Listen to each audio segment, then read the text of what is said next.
we have Professor Kenneth Creamer from the School of Economics and Business Sciences at Wits University. Prof, what did you think about that? I mean, there was even, I think, quite a new goal announced to reduce imports over the next 5 years by 20%. Is that an ambitious target? Hi, thank you very much. South Africa and the world are really going through an unprecedented health and economic crisis for the last year or so. March last year was when we got our first case of COVID, and what a different world it was.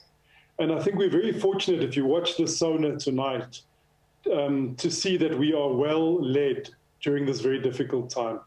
Around the world, we've seen the problems that can emerge if your political leadership is not serious, is not guided by science, and doesn't really work tirelessly to overcome the problems of our society. And that's one of my biggest takeaways from tonight, that we really have a very good leader in our president. And if you're watching him talking in the SONA tonight, it's obvious that he's doing the best that he can to guide us through this current crisis. And he did, as you say, map out many economic issues and health issues. He said, we as a people must unite and rise as a people. And I think that is a very strong message of leadership. He said the three main priorities for us would be, firstly, to defeat COVID. Secondly, to implement policies to ensure that our economy can be rebuilt and we can have reconstruction and recovery. And then thirdly, very importantly, that we root out the corruption that has weakened us and has been a cancer in our system. So I think that would be the background in which I answer the specific questions. And as you say, the economic crisis, the point that I really was interested in is that he's saying, well, we need to look at investment in infrastructure. We need to look at increased industrialization, the points that you were raising. And he spoke there about textiles. He also spoke about our automotive sector, which was a really interesting case study, that our automotive sector, Toyota and Ford, is seeing massive investments during this phase. And the basic economic logic is that if you have investment, you will have growth. And if you have growth, you will have jobs. And that is what we need to unite and rise as a people, as he says. And in terms of that, I mean, he says buy locally. Let's be proud of locally produced goods. He spoke about sectors that have increased their exports, that are doing well, specifically in agriculture. So if we say we've got a localization strategy now, is it formulated? Is it viable? Is it going to work?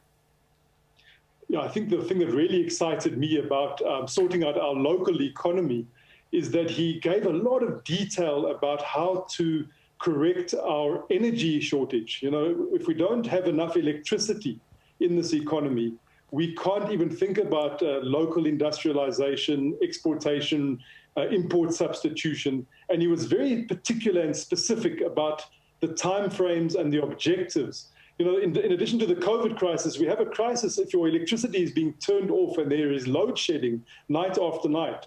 And one of the key pillars of that economic and reconstruction and recovery plan that the government is putting on is that they will invest in new energy, particularly solar energy, wind energy, and also allow firms, cut the red tape so that firms can invest in their own electricity in line with the change, the transition that's happening the world over, where instead of building one big power station that serves this, or 10 big power stations that serve the society, you have hundreds and thousands of solar panels spread across the country, feeding into the national grid. And the national grid is how we manage the electricity system to ensure that companies and households, rich and poor, are able to get electricity. Once you have that basic in place of a reliable and affordable electricity supply, then really we can be talking about selling cars, making our own clothing. As the president said, he's wearing a suit that was made in the country. But that is a precondition for me to get that right. It opens up the world of possibilities around buying local production. And young people, he spoke about young people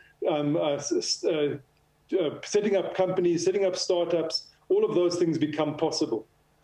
Well, I mean, on that point, he spoke about the social compact that's been agreed to, the plan, the proposal to help Eskom out of its, some would say, impossible situation where it's trying to build for the future, but it's got so much debt that it's just trying to keep paying off that debt at higher and higher interest rates.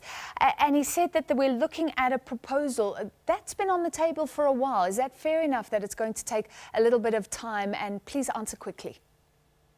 All right, so I'll try and answer quickly. The social compact on Eskom is very important. It means that business, government, labor, and the communities have decided on how we're going to resolve our electricity crisis. And that is our listening president. He has a style, a democratic style, where he listens to all the participants and he comes up with a program to resolve the problem. So there will be a lot of changes now. Eskom will be restructured. It will be made into a transmission, distribution, generation company. And the market is going to be opened up for more investment in embedded electricity, as they call it.